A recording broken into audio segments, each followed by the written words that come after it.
Thank you, Madam Deputy Speaker. And it's a pleasure to speak in this debate. But I have to say, with all due respect to the member for New Forest East, deeply depressing to follow him when he seems to be contemplating with equanimity the idea of further nuclear arms and a global nuclear war. Surely this debate of all ought to be concentrating on issues of peace, issues of security, and issues of hope for the future. Very little that I've heard so far in this debate offers any hope to anybody for the future other than a preparedness for more conflicts and more wars. The government produced its white paper on security. It was very interesting. I read it with interest and care. And yet, at the same time, I felt that it had missed the fundamental point. What is real security?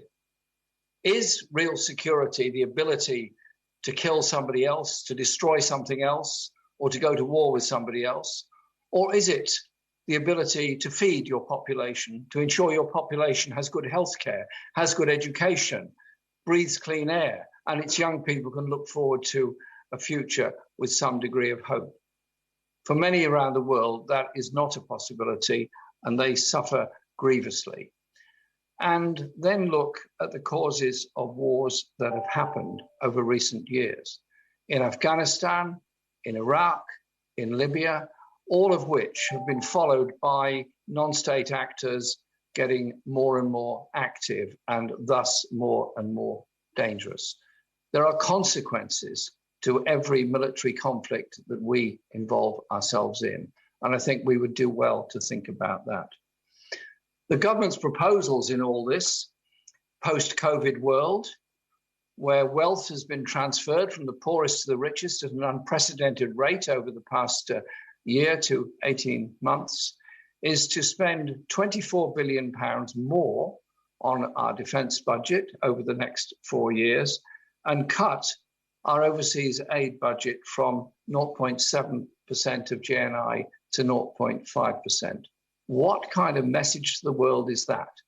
That post-COVID, recognizing all these issues around the world, we're increasing expenditure on arms and preparedness for war and decreasing that which we invest in clean air, clean water, education, health and housing, and all the other things that are so important in many parts of the world that are significantly poorer than we are. The white paper also makes real a decision that the government has been inching towards, maybe perhaps galloping towards for quite a while, and that is to, as they see it, restore Britain's global role. In the 1960s, the Labour government, led by Harold Wilson, whilst at the same time as giving political support to the Americans in Vietnam, which I profoundly disagreed with, as did many others in my party at the time, nevertheless did recognize that Britain's role of imperial grandeur around the world had to come to an end, and so ended the East of Suez policy on deployment of the Navy and of significant numbers of troops. That was a significant and important and quite seminal moment. This government seems to have abandoned all those ideas and now talks grandly of a global role for this country. I think we should just pause and think for a moment. We are a country of 65 million people in one part of the world. We are not a global power. We are not an imperial power. We should not be having pretensions of being an imperial or global power, but play our part in the family of nations through the United Nations to try to improve the lot and living standards of people all around the world.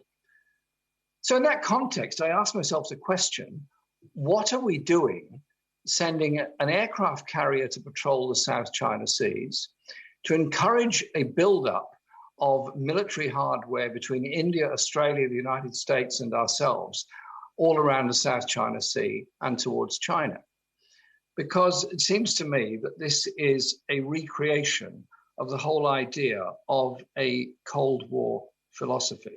And that Cold War philosophy won't serve us well any more than building up to further conflicts with Russia by the deployment of the Navy in the Black Sea. Now, before anybody shouts at me about human rights abuses in China, in Russia, or anywhere else, Saudi Arabia, Yemen, any country you care to name, I'll just say this. I would challenge any country, any leader on their human rights record if I thought they should be challenged. And I do think they should be challenged because human rights are a universal concept based on the Universal Declaration of 1948. Wouldn't it be so much better if we put our energies into engagement with all those countries to try to ensure that the ideals of the Universal Declaration are actually met in a proper way and support the United Nations in what it is trying to achieve?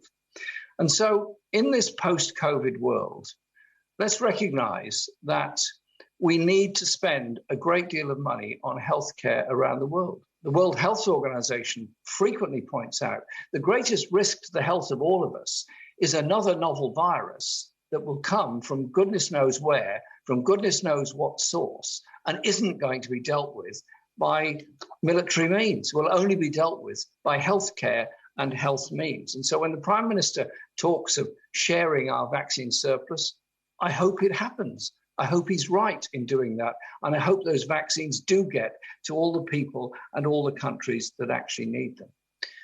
I just want to say something more on the issues of nuclear weapons. The United Nations General Assembly and the vast majority of nations in the United Nations have supported the idea of a global ban on nuclear weapons. They've signed up for it. A number of countries have already ratified that particular treaty. We are in a minority of countries that doesn't support the principle of a global ban. And we're in a very small minority of countries that, contrary to what the member for New Forest says, are actually, in my view, in breach of the principles of the Nuclear Non-Proliferation Treaty. That Nuclear Non-Proliferation Treaty was set up with the idea of preventing the proliferation of nuclear weapons, and it has had some successes in that through nuclear weapons-free zones in Africa, in Central Asia, in Latin America, and others that are proposed. But it hasn't been so successful in persuading the declared nuclear weapon states or the non-declared but known nuclear weapon states such as India, Pakistan, North Korea, and Israel to take part fully in the principles of the NPT. But the NPT review conference comes up later this year. So how on earth is Britain going to go to the NPT review conference and say we support the Nuclear Non-Proliferation Treaty, whilst at the same time expanding our nuclear warheads from a maximum of 180 to 225 or 250? The figure is unclear from the white paper and from statements from the Department of Defense. Or are we going to be able to say something more positive? That we will adopt a no first use policy, that we will not further increase the number of nuclear warheads, that we will take steps for greater mutual verification and reduction in the numbers of warheads, and we will seriously engage with the idea of a global ban on nuclear weapons. Because nuclear weapons usage is inconceivable and unthinkable for anyone who wants to see the world survive. Any one nuclear weapon used anywhere would cause massive and intense damage. What happened in Hiroshima and Nagasaki in 1945 was a firework compared to the power of the current nuclear weapons held by China, by Russia, by France, by the United States, and by ourselves. And so we have to think about what that means. There was an article yesterday in The Independent of some of the survivors of the nuclear test on Bikini Atoll in 1954. Those that survived, because many died from cancers as a result of that test, as indeed many British nuclear test veterans also died as a result of their being forced to observe those particular tests.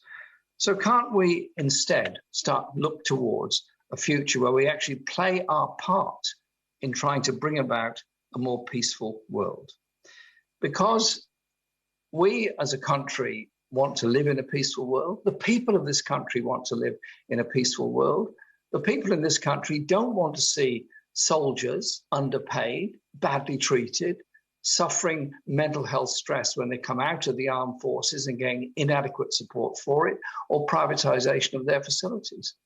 They're proud when our armed forces help to deal with Ebola, save people, desperate refugees drowning in seas around the world. They're proud of that. But can we not instead move something in a slightly different direction and start looking not just at our own defense policy and the need to diversify so much of our defense industries whilst protecting jobs that are so important in those different parts of the country, but also recognize that when we sell arms to others, they get used. They get used by Saudi Arabia to kill people in Yemen. They're used by Israel in the bombing of the Gaza Strip recently.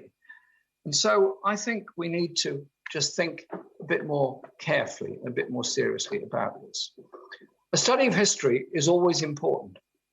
The way in which the world went from complacency of Edwardian England into the horrors of the First World War by a series of semi-secret mutual defense treaties all around Europe and the borders of Europe.